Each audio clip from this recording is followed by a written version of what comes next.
मैं CS पटेल बृहन मुंबई महानगर पालिका वर्चुअल क्लास की ओर से आप सबका हार्दिक स्वागत करता हूं। बच्चों, वैश्विक महामारी के चलते इस वर्ष पठन पाठन का कार्यक्रम प्रभावित हो रहा है। ऐसे में हमारी बृहन मुंबई महानगर पालिका ने प्रत्येक विद्यार्थी तक ऑनलाइन शिक्षण पहुंचाने की व्यवस्था की है। तो आइए बच्चों शुरू करते हैं। तो बच्चों, कक्षा 9 में आज हम पढ़ेंगे राजनीति शास्त्र यानी पॉलिटिकल साइंस की बात करेंगे। तो बच्चों, स्क्रीन पर आप देख पा रहे हैं इतिहास और राजनीति शास्त्र कक्षा 9 की पाठ्य पुस्तक। तो बच्चों, आज का पाठ 6वां पाठ अंतर्राष्ट्रीय समस्या भाग 3 यानी इंटरनेशनल प्रॉब्लम्स पार्ट 3 हम देखने वाले हैं। तो बच्चों, मैं CS Patel virtual training centre MCGM Mumbai से। चलिए बच्चों, इस क्रम में आगे बढ़ लेंगे। तो बच्चों, आज हम देखेंगे 6वां पाठ अंतर्राष्ट्रीय समस्या भाग 3 इंटरनेशनल प्रॉब्लम पार्ट 3 की बात करेंगे। तो बच्चों, इस अध्याय में हम कुछ महत्वपूर्ण अंतर्राष्ट्रीय समस्याओं का अध्ययन करेंगे। तो बच्चों, पार्ट 1 और पार्ट 2 की बात करें। बच्चों, पार्ट 1 में हमने बच्चों मानवाधिकार के बारे में, अंतर्राष्ट्रीय व्यवहार में मानवाधिकार अवधारणा का उदय, इसकी चर्चा हमने किया है। मानवाधिकार और भारत तथा पर्यावरण के बारे में हमने बच्चों अध्ययन किया है। पार्ट 2 में हमने देखा था बच्चों स्टॉकहोम से पेरिस परिषद तक, इसका अध्ययन हमने पार्ट 2 में कर लिया है। और बच्चों, आतंकवाद के संदर्भ में भी हमने पार्ट 2 में देखा था। बच्चों, पार्ट 3 में हम बात करेंगे शरणार्थियों की समस्या के बारे में, विस्तार से बात करेंगे।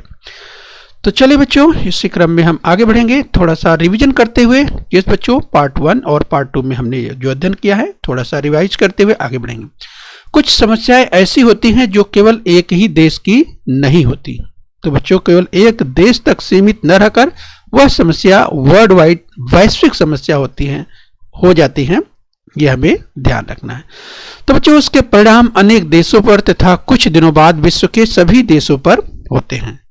बच्चों, अगर बात करें विश्व को त्रस्त करने वाली इन समस्याओं को अंतर्राष्ट्रीय समस्या अर्थात इंटरनेशनल प्रॉब्लम्स कहते हैं। तो चलिए बच्चों, इस क्रम में हम और आगे बढ़ेंगे।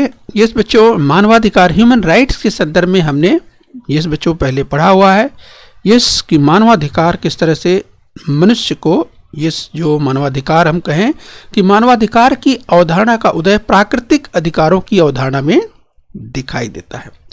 बच्चों, अतः मानवाधिकार से तात्पर्य मनुष्य के रूप में तथा समाज के एक घटक के रूप में जीने के लिए आवश्यक अधिकार। बच्चों, तो मानवाधिकार अर्थात जीवन के लिए आवश्यक अधिकार की बात हो रही है। बच्चों, इसे हम पढ़ चुके हैं पहले, थोड़ा सा रिवाइज करते हम आगे बढ़ रहे हैं। अंतर्राष्ट्रीय व्यवहार में मानवाधिकार अवधारणा का उदय, rise of the concept of human rights in international relation. तो बच्चों, इसे भी हमने पढ़ लिया है। बच्चों, अगर हम बात करें संयुक्त राष्ट्र की, तो संयुक्त राष्ट्र की स्थापना हो जाने पर मानवाधिकारों का वैश्विक घोषणा पत्र तैयार किया गया। बच्चों, जैसा कि हम जानते हैं, आपको थोड़ा सा रिवाइज करें कि जैसे अब तक 2 विश्व युद्ध हुए हैं। बच्चों, पहला विश्व युद्ध 1914 से 1918 के बीच हुआ था। दूसरा विश्व युद्ध बच्चों 1939 से शुरू होकर के यानी 1939 से शुरू होकर के 1945 तक चला।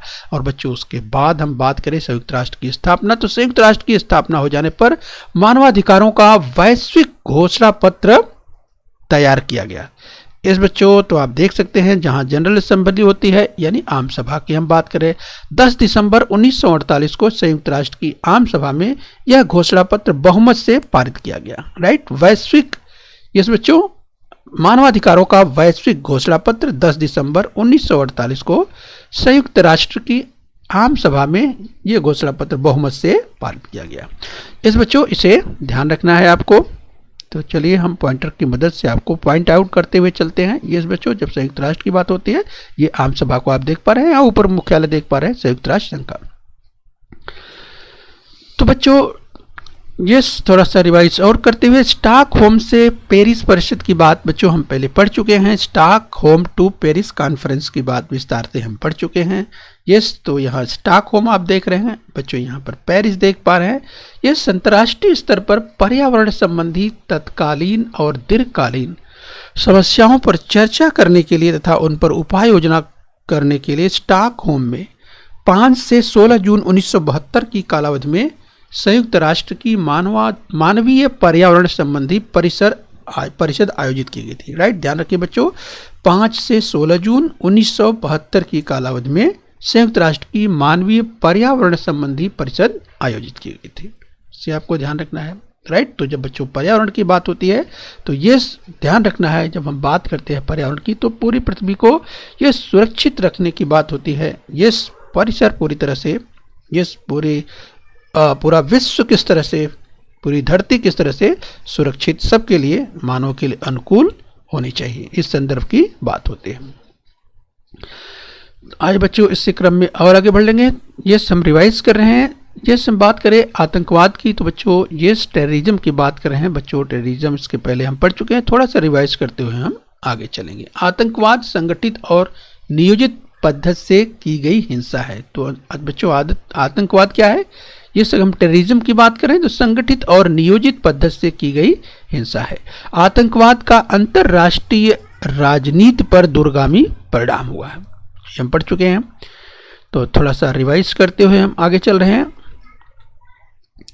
तो चलिए बच्चों इसी क्रम में हम आज विस्तार से देखने वाले हैं यस शरणार्थियों की समस्या, the problems of the refugees. तो बच्चों इसे हम अब विस्तार से देखने वाले हैं। तो बच्चों इस पाठ का उद्देश्य यानी पार्ट 3 का जो उद्देश्य है, शरणार्थियों की समस्या विस्तार से हम समझेंगे ग्लोबलाइज अर्थात वैश्विक स्तर पर। यस बच्चों, स्क्रीन पर दाहिनी ओर आप देख पा रहे हैं, अगर हम बात करें जिन व्यक्तियों को अनिच्छा से अथवा जबरदस्ती अपनी मातृभूमि छोड़नी पड़ती है तथा सहारा पाने के लिए अथवा सुरक्षा की दृष्टि से अन्य राष्ट्रों में जाने के लिए विवश होना पड़ता है, ऐसे लोगों को शरणार्थी या रिफ्यूजी, ऐसे लोगों को शरणार्थी या रिफ्यूजी कहा जाता है। तो राइट स्क्रीन पर आप देख सकते हैं बच्चों इस तरह की इमेज, जब अपनी आवश्यकताओं की थोड़ी सी वस्तुओं को लेकर के किस तरह से निकल पड़ते हैं उस वसेरे की ओर जहां पर कह सकते हैं अनिश्चितताओं का वातावरण रहता है। ऐसी स्थिति में किस तरह से शरणार्थियों को जीना पड़ता है, बहुत मुश्किल भरी जिंदगी होती है। तो विस्तार से बच्चों आज हम देखने वाले हैं जो शरणार्थियों की समस्या है वो कितनी विकट समस्या है, उसके बारे में विस्तार से देखने वाले हैं। तो यस बच्चों, हम अध्ययन कर रहे हैं शरणार्थियों की समस्या, द प्रॉब्लम्स ऑफ रिफ्यूजीज की हम बात कर रहे हैं। तो शरणार्थियों को किस तरह से संयुक्त राष्ट्र की तरफ से सहायता दी जाती है, ये बाईं ओर स्क्रीन पर आप चित्र देख पा रहे हैं।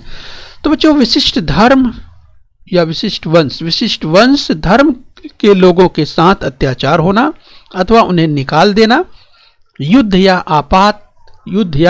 आपदा के कारण अपने देश का त्याग करने पर बाध्य होना आदि के कारण लोग शरणार्थी होते हैं। तो बच्चों अभी हमने कहा कि किस तरह से चाहे विशिष्ट वंश की बात हो, धर्म के लोगों के साथ ये कोई अन्याय अगर होता हो तो अथवा उन्हें निकाल देने की बात होती है, युद्ध या आपदा के कारण अपने देश का जब त्याग करने पर बाध्य होना पड़ता है, तो बच्चों ऐसे में लोग किस तरह से जीवन व्यतीत करते हैं, यहाँ पर आप देख सकते हैं शरणार्थी के रूप में ये किस तरह से दूसरे देश में जाकर के जीवन व्यतीत करना पड़ता है।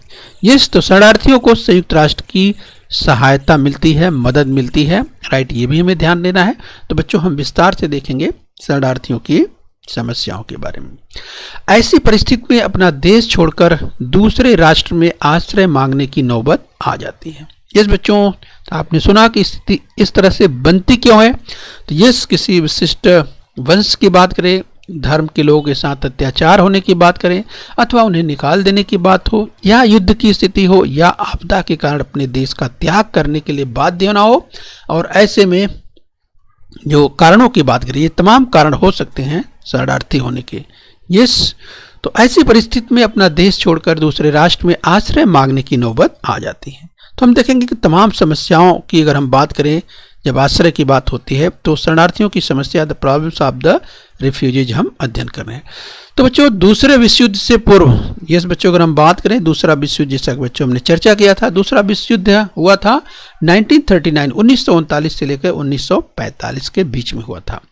तो बच्चों दूसरे विश्व युद्ध से पहले, पूर्व यानी दूसरे विश्व युद्ध से पहले की बात हो रही है, जर्मनी में जीव लोगों के साथ अत्याचार हुआ, उनकी नागरिकता और संपत्ति छीन ली गई। तो राइट, तो अगर हम बात करें जर्मनी की तो स्क्रीन पर आप देख पा रहे हैं बच्चों जर्मनी एरो के द्वारा दिखाया जा रहा है, राइट। तो यहाँ पर इस तरह की स्थिति उत्पन्न हुई थी। इस जर्मनी की हम बात कर रहे हैं।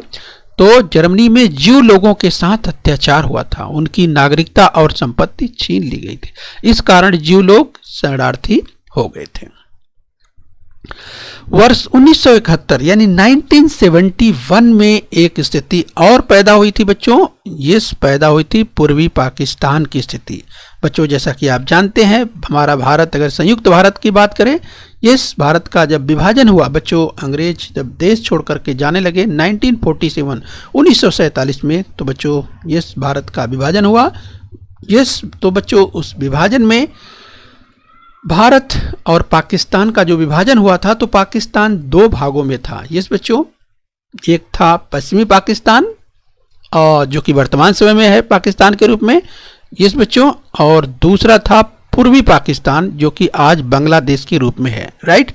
तो बच्चों 1971 में यस पूर्वी पाकिस्तान के लोगों ने, यस वहाँ की जनता ने किस तरह से यस एक आंदोलन किया और राष्ट्रव्यापी आंदोलन हुआ। और बच्चों यस जनता के साथ हम बात कर रहे हैं 1971 में पूर्व पाकिस्तान की जनता के साथ राजनीतिक और धार्मिक अत्याचार होने के कारण वहाँ के लोग शरणार्थी हो गए और भारत के आश्रय में आए। इस भारत के आश्रय में आ गए बड़ी मात्रा में। किस तरह से, जो अगर शरणार्थियों की बात करें, रिफ्यूजीज की बात करें, यस, तो उस समय बड़ी मात्रा में शरणार्थी भारत आए। तो इसके बाद बच्चों यस बांग्लादेश आज़ाद हुआ 1971 में। जो पूर्वी पाकिस्तान की बात करें बच्चों, यस वो कह सकते हैं कि अब बांग्लादेश के रूप में आज़ाद हो गया। तो स्क्रीन पर आप देख सकते हैं बच्चों, हम बात कर रहे हैं यस बांग्लादेश की। यस, तो स्क्रीन पर आप देख सकते हैं बांग्लादेश को। आइए बच्चों इस क्रम में हम और आगे बढ़ेंगे। हम बच्चों बात कर रहे हैं शरणार्थियों की समस्या, यानी the problems of the refugees की बात कर रहे हैं। तो बच्चों विगत कुछ वर्षों में इराक और सीरिया में युद्धजन्य परिस्थिति के कारण वहां से बड़ी मात्रा में लोग बाहर शरणार्थी होकर बाहर निकले। लोग बड़ी मात्रा में शरणार्थी होकर बाहर निकले। इस बच्चों अगर हम बात करें इराक की, तो स्क्रीन पर आप देख पा रहे हैं बच्चों इराक की अगर बात करें, और इसके बाद सीरिया की बात करें तो ये सीरिया को आप देख पा रहे हैं। तो ये बच्चों सीरिया और इराक और सीरिया में युद्धजन्य स्थिति के कारण बड़ी मात्रा में लोग शरणार्थी होकर के बाहर निकल रहे हैं। ये हमें ध्यान रखना है। शरणार्थियों के ऐसे अनेक उदाहरण आपको बताए जा सकते हैं, राइट। तो हम बात करें बच्चों शरणार्थियों की, अर्थात रिफ्यूजीज की बात कर रहे हैं। आइए इसी क्रम में हम और आगे बढ़ते हैं। तो बच्चों हम अध्ययन कर रहे हैं शरणार्थियों की समस्या, the problems of the refugees की बात कर रहे हैं। किसी भी राष्ट्र के लोगों को जब शरणार्थी होने अर्थात अपना देश छोड़ने की नौबत आती है, तब उन्हें अनेक समस्याओं का सामना करना पड़ता है। तो बच्चों स्क्रीन पर आप देख सकते हैं, अगर ऐसी स्थिति में जब बड़ी संख्या में लोगों को अपना देश छोड़ करके जाने के लिए विवश होना पड़ता है, राइट, तो कितनी बड़ी समस्या हो सकती है यहाँ पर आप समझ सकते हैं। यस, तो जब अपना देश छोड़ने की नौबत आती है बड़े पैमाने पर, तो एक बड़ी समस्या उत्पन्न हो जाती है। तमाम प्रकार की समस्याओं का सामना करना पड़ता है। महत्वपूर्ण समस्या तो यह होती है कि अपना देश छोड़कर जाए कहाँ। तो सबसे बड़ी एक समस्या होती है कि आखिर में अपना देश छोड़कर के जाए कहाँ, और अगर जहाँ जाने के लिए सोच रहे हैं तो और क्या वह राष्ट्र हमें स्वीकार करेगा। तो बच्चों ये भी बात आती है कि क्या वह राष्ट्र हमें स्वीकार करेगा, यानी अगर जाने के लिए सोच भी रहे हैं तो ऐसी अगर स्थिति बनती है तो क्या वह राष्ट्र स्वीकार करेगा, ये भी एक समस्या बनती है। तो ये प्रश्न उनके सामने उपस्थित होता है। अर्थात अगर दूसरे अर्थात अपने साथ साथ परिवार के लोगों को सुरक्षित रूप से ले जाना है, यानी स्वतः न होकर के परिवार में बच्चे, महिलाएं, बुजुर्ग ये सब भी होते हैं। तो बच्चों इस तरह से इसका जबरदस्त शारीरिक और मानसिक तनाव की स्थिति बन जाती है। तो किस तरह से बहुत ही अगर परेशानियों की बात करें, तमाम मुश्किलों का सामना करना पड़ता है शरणार्थियों को जब एक देश से दूसरे देश में वे चाहते हैं शरण लेने के लिए। आइए बच्चों इस क्रम में हम और आगे बढ़ेंगे। तो बच्चों हम अध्ययन कर रहे हैं शरणार्थियों की समस्या, प्रॉब्लम्स ऑफ द रिफ्यूजीज की बात कर रहे हैं। तो इसके साथ ही जब शरणार्थियों की बात करते हैं बच्चों, तो रास्ता कितना कठिन होता है, यानी कितनी मुश्किलों का सामना करना पड़ता है जब एक अगर हम शरणार्थियों के जीवन व्यतीत करने की स्थिति की जब शुरुआत होती है तो बच्चों कितना मुश्किल होता है, रास्ता कितना कठिन होता है, और इसके साथ ही छिपते छिपाते जाना पड़ता है। मुश्किल यानी समझ सकते बच्चों, छिपते छिपाते जाना पड़ता है क्योंकि स्थिति बहुत विकट होती है और ऐसे में खतरा भी रहता है, शत्रु का खतरा भी रहता है। और इसके साथ साथ और कौन कौन सी समस्याएं होती हैं? तो बच्चों प्राकृतिक समस्याएं भी होती हैं, जैसे तेज धूप हो सकती है, वर्षा आ सकती है, आंधी तूफान आ जा सकते हैं, राइट। और इसके साथ साथ खाद्यान्न का अभाव यानी खाने पीने की किल्लत हो सकती है। यस, इसके साथ साथ बीमारी की बात करें, यस, तो बीमारी अर्थात उसमें से कुछ लोग अगर बीमार हुए तो वो भी एक समस्या होती है, दवा वगैरह की समस्या होती है। तथा उससे और अगर बड़ी समस्या की बात तो पीछा करता हुआ शत्रु यानी जहां से निकल करके जा रहे हैं, यस, वहां पर ऐसी स्थिति उत्पन्न हुई है कि किसी तरह से छिपते छिपाते अगर भागने की स्थिति आ रही है, शरणार्थी के रूप में कहीं और जाकर के आश्रय लेने के लिए सोच रहे हैं, तो ऐसे में उन्हें छिप करके भागना पड़ता है। इसकी कहीं पर शत्रु अगर पीछा करता हुआ दिखाई देगा, पीछा करते हुए आ रहा है, तो उस समय जो है और भी खतरे की स्थिति पैदा हो जाती है। तो इस तरह की समस्याओं से किस तरह से शरणार्थियों को जूझना पड़ता है, संघर्ष करना पड़ता है, ये हम समझ सकते हैं। आज बच्चों हम इसी क्रम में और आगे बढ़ेंगे। तो इस तरह की समस्याओं का सामना करते समय कई बार ऐसा होता है कि कई लोगों की मृत्यु तक हो जाती है। सुरक्षित स्थान पर पहुंचने पर नई समस्याएं पैदा हो जाती हैं। यानी अगर किसी तरह से ऐसे स्थान पर पहुंचते भी हैं, लेकिन सुरक्षित स्थान पर पहुंचने के बाद भी उन्हें और तरह की समस्याओं का सामना करना पड़ता है।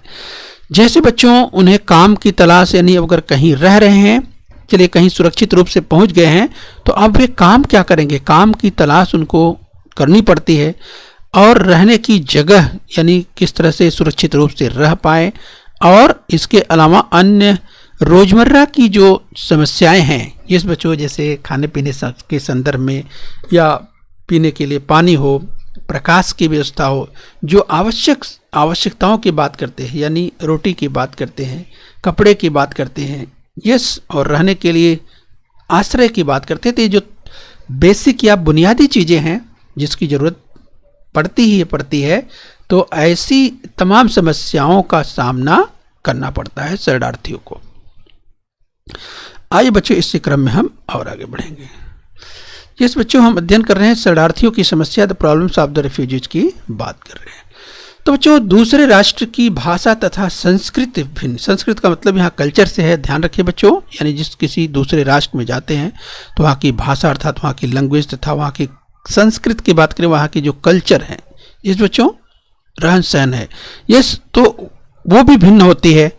उनसे क्या करना पड़ता है? तादात्म्य होने में अड़चन आती है। यानी किस तरह से जो शरणार्थी होते हैं जहाँ पर शरण लेकर के रहना शुरू करते हैं, वहाँ भी तरह तरह की समस्याओं का सामना उनसे करना पड़ता है। या चाहे भाषा की बात करें, संस्कृत की बात करें, इस तरह से वहाँ के लोगों से किस तरह से तादात्म्य बनाने में अड़चन आती है, उस तरह की समस्याओं का सामना शरणार्थियों को करना पड़ता है। तो बच्चों स्क्रीन पर आप देख सकते हैं, यहाँ दूर दूर तक बड़े पैमाने पर आप देख सकते हैं, इस तरह से जब शरणार्थी अगर बड़ी मात्रा में निकलते हैं तो देखिए किस तरह से कैंप बना करके, अस्थायी निवास के रूप में देखिए कैंप बना करके, किस तरह से इस अस्थायी आवास के रूप में बना करके और वे रहते हैं। चूँकि उनके अपने छोटे बच्चे अर्थात बच्चे भी होते हैं, बूढ़े भी होते हैं, महिलाएं भी होती हैं, ये तो किस तरह से उन्हें सबको देखते हुए, संभालते हुए अपने जीवन को आगे बढ़ाना होता है। तो चलिए बच्चों इसी क्रम में और आगे बढ़ेंगे। तो जिस राष्ट्र में शरणार्थी आश्रय लेते हैं वहाँ का समाज इन्हें स्वीकार करेगा ही, ऐसा कहा नहीं जा सकता। यानी बच्चों यहाँ हम समझ सकते हैं कि जिस राष्ट्र में शरणार्थी आश्रय लेते हैं, जहाँ जाते हैं, तो वहाँ का समाज स्वीकार करेगा ही, ऐसा कहा नहीं जा सकता। तो कहीं कहीं पर ऐसी स्थिति नहीं बनती है, तो ये भी ध्यान रखना है कि वह समाज जो है वहाँ स्वीकार करेगा ही, ऐसा कहा नहीं जा सकता। इसके विपरीत शरणार्थियों की संख्या बढ़ जाने के कारण राष्ट्र पर अधिक बोझ बढ़ता है। ये बच्चों अगर इस तरह की समस्याओं की बात करें, अगर बड़े पैमाने पर लोग शरणार्थी जो है ये किसी दूसरे देश के आकर के रहने लगेंगे तो इसका असर क्या होगा, तो राष्ट्र पर इसका अधिक बोझ बढ़ता है और उसके साथ साथ जो जीवनावश्यक वस्तुएं हैं उनकी कमी, अर्थात किल्लत का मतलब बच्चों कमी हो जाती है। और जब जीवन आवश्यक वस्तुओं की जब कमी हो जाती है तब क्या होता है, तो ऐसे में अपराध की स्थिति बढ़ जाती है। तो अपराध की मात्रा बढ़ जाती है जब जीवनावश्यक चीज़ों की कमी हो जाती है, तो अपराध बढ़ता है। इसके साथ महंगाई भी बढ़ती जाती है। इस तरह महंगाई भी बढ़ती चली जाती है। तो इस तरह हम अध्ययन कर रहे हैं बच्चों, शरणार्थियों की समस्याओं का अध्ययन कर रहे हैं। यस बच्चों, the problems of the refugees की हम बात कर रहे हैं। स्थानीय लोगों की नौकरी पर संकट आता है। यस बच्चों, जब बड़े पैमाने पर लोग शरणार्थी के रूप में निकल करके जाते हैं और जहां पर रहना शुरू करते हैं, अगर बहुत अधिक संख्या में है तो जो स्थानीय लोग हैं यस बच्चों उनकी नौकरी पर संकट आता है तथा शांति और सुव्यवस्था की समस्या का निर्माण हो जाता है कि शांति बनाए रखना, सुव्यवस्था बनाए रखना, इस तरह की समस्या पैदा हो जाती है। इसके साथ ही इस कारण शरणार्थियों को आश्रय देने हेतु और उनका पुनर्वास करने हेतु अनेक राष्ट्र तैयार नहीं होते। तो बच्चों हम अध्ययन कर रहे हैं शरणार्थियों की समस्या, यानी the problems of the refugees हम अध्ययन कर रहे हैं। तो बच्चों शरणार्थियों के संबंध में अंतर्राष्ट्रीय स्तर पर वर्ष 1951 में कुछ प्रावधान किए गए। राइट, ध्यान रखना है 1951 में बच्चों उसके अनुसार शरणार्थियों को उनकी इच्छा के विरुद्ध उनके मूल देश में वापस नहीं भेजा जा सकेगा, ऐसा प्रावधान किया गया है। तो बच्चों स्क्रीन पर दाहिनी ओर आप देख पा रहे हैं, अगर हम आपको पॉइंटर की मदद से बताएं, इजराइल फिलिस्तीनी संघर्ष। तो बच्चों आप देख सकते हैं शरणार्थियों की बात करें तो बड़े पैमाने पर जो शरणार्थी है, रिफ्यूजीज किस तरह से रह रहे हैं। तो बच्चों आप देखिए किस तरह से टेंट बना करके बड़ी समस्या, मतलब बड़े पैमाने पर लिखे दूर दूर आपको सब टेंट ही टेंट दिखाई दे रहे हैं। तो आप सोचिए बच्चों कितनी भयानक स्थिति होती है ऐसे में जब इतने बड़े पैमाने पर शरणार्थी अर्थात रिफ्यूजी रहते हैं। तो एक बड़ी समस्या यहाँ पर देख सकते हैं। तो बच्चों उसी प्रकार उनके प्रश्न को हल करने के लिए संयुक्त राष्ट्र के उच्च आयुक्त का कार्यालय भी स्थापित किया गया है। इस बच्चों तो अभी हमने कहा कि 1951 के अनुसार जो प्रावधान किए गए हैं, इसकी शरणार्थियों को उनकी इच्छा के विरुद्ध उनके मूल देश में वापस नहीं भेजा जा सकेगा, इस तरह का प्रावधान किया गया है। आइए बच्चों इसी क्रम में और आगे बढ़ लेते हैं। हम अध्ययन कर रहे हैं शरणार्थियों की समस्याओं का। The problems of the refugees की हम बात कर रहे हैं। मानवाधिकारों का संरक्षण और उनका संवर्धन सभी राष्ट्रों द्वारा किए जाने पर अन्याय, शोषण तथा हिंसाचार कम हो गए। तो यस बच्चों अगर हम बात करें, यस मानवाधिकारों का संरक्षण और उनका संवर्धन सभी राष्ट्रों द्वारा किए जाने पर अन्याय, शोषण तथा हिंसाचार कम होंगे। सभी लोगों को सुरक्षा के साथ साथ अपना विकास करना संभव हो पाएगा। पर्यावरण की रक्षा कर आतंकवाद का उन्मूलन करने पर मानवाधिकार अधिक प्रभावशाली ढंग से अमल में लाया जा सकेगा। तो बच्चों इस तरह से ध्यान रखना है, पर्यावरण की रक्षा की बात हो रही है, एक पीढ़ी से दूसरी पीढ़ी की ओर किस तरह से ध्यान रखना है, सबकी जिम्मेदारी बनती है कि पौधों को लगाएं और उनका संरक्षण करें और अधिक से अधिक किस तरह से जिससे कि तमाम तरह की समस्याओं से बाधा मिल सकती है। तो पर्यावरण को मजबूत करना है, ठीक करना है, यह सबकी जिम्मेदारी है। आइए बच्चों इसी क्रम में और आगे बढ़ लेते हैं। तो बच्चों शरणार्थियों की समस्या के बारे में the problems of the refugees का हम अध्ययन कर रहे हैं। बच्चों विश्व में किसी भी जनसमूह को शरणार्थी होना नहीं पड़ेगा। जिस बच्चों इसके लिए प्रयत्न होने पर मानवीय असुरक्षा दूर हो जाएगी, यानी इस विश्व के सभी लोगों को इस तरह ध्यान देने की जरूरत है कि शरणार्थी होने की अर्थात रिफ्यूजी होने की स्थिति नहीं आनी चाहिए। इसके लिए सभी को प्रयास करने होंगे और इस तरह के प्रयत्न होने पर ही मानवीय असुरक्षा दूर हो पाएगी। इसके लिए सभी राष्ट्रों को एकत्रित आना पड़ेगा, आपसी सहयोग बढ़ाना पड़ेगा तथा ठोस कृति करना तथा प्रत्यक्ष में बदलाव लाना, इस तरह के प्रयत्न करने होंगे। राइट, तो ऐसी परिस्थितियों से बचने के लिए अगर बड़े पैमाने पर आप देख सकते हैं किस तरह से अगर एक दूसरे देश से किसी और देश में अगर बड़े संख्या में रिफ्यूजी अगर जा कर के रहना शुरू करेंगे, राइट, तो कितनी तरह की समस्याएं पैदा होगी, तरह तरह की, जिसके संदर्भ में हमने चर्चा कर लिया है, राइट। तो बच्चों अगर हम बात करें शरणार्थियों की समस्याओं की बात करें, the problems of the refugees की बात करें, तो हमने देखा बच्चों यस कि विश्व में जो स्थिति बनी है शरणार्थियों को लेकर के, उनकी जो समस्याएं हैं, और आपने देखा कि किस तरह से संयुक्त राष्ट्र की सहायता उसके संदर्भ में देखा। तो विश्व के तमाम देशों को आगे आकर के इन पर विचार करना चाहिए। तो इस तरह की समस्याएं जो कि अंतर्राष्ट्रीय समस्याएं हैं। तो बच्चों पार्ट 1 और पार्ट 2 तथा आज पार्ट 3, यानी बच्चों हमने अंतर्राष्ट्रीय समस्याओं के संदर्भ में मानवाधिकार से लेकर के यस मानवाधिकार और भारत तथा पर्यावरण की बात की। इसके साथ ही हमने स्टॉकहोम से पेरिस के संदर्भ में देखा, और आतंकवाद की समस्याओं के संदर्भ में भी देखा, और बच्चों शरणार्थियों की जो समस्या है, रिफ्यूजीज की जो प्रॉब्लम है, the problems of the refugees, इसे भी हमने विस्तार से देखा हुआ। तो चलिए बच्चों हम अभ्यास कर लेंगे थोड़ा। तो चलिए आपके सामने स्क्रीन पर देखिए ध्यान से, कथन है वह कथन सत्य है या असत्य आपको बताना है। पहला कथन है शरणार्थियों की संख्या बढ़ जाने के कारण राष्ट्र पर अधिक बोझ पड़ता है, जीवनावश्यक वस्तुओं की किल्लत निर्माण होती है, अपराध की मात्रा बढ़ जाती है और महंगाई बढ़ती है। तो क्या ये कथन सत्य है? इसकी चर्चा हमने की थी। तो बच्चों आपको याद आ रहा होगा, तो चलिए अपना उत्तर टैली कीजिए। यस, ये कथन बिल्कुल सत्य है। आइए बच्चों इस क्रम में और आगे बढ़ लेते हैं। दूसरा कथन ध्यान से देखिए। कथन दूसरा, विगत कुछ वर्षों में इराक और सीरिया में युद्धजन्य परिस्थिति के कारण वहां से बड़ी मात्रा में लोग शरणार्थी होकर बाहर निकल रहे हैं, राइट। तो बच्चों देखिए कि इराक और सीरिया में जो युद्धजन्य परिस्थिति के कारण वहां से बड़ी मात्रा में लोग ये शरणार्थी होकर के बाहर निकल रहे हैं। तो क्या कथन सत्य है? इसकी भी हमने चर्चा की थी, याद कीजिए बच्चों। तो चलिए आपको याद आ गया होगा। यस, तो ये कथन बिल्कुल सत्य है। आइए बच्चे इसी क्रम में और आगे बढ़ लेते हैं। बच्चों अगला कथन है, दूसरे विश्व युद्ध से पूर्व जापान में जीव लोगों के साथ अत्याचार हुआ, उनकी नागरिकता और संपत्ति छीन ली गई।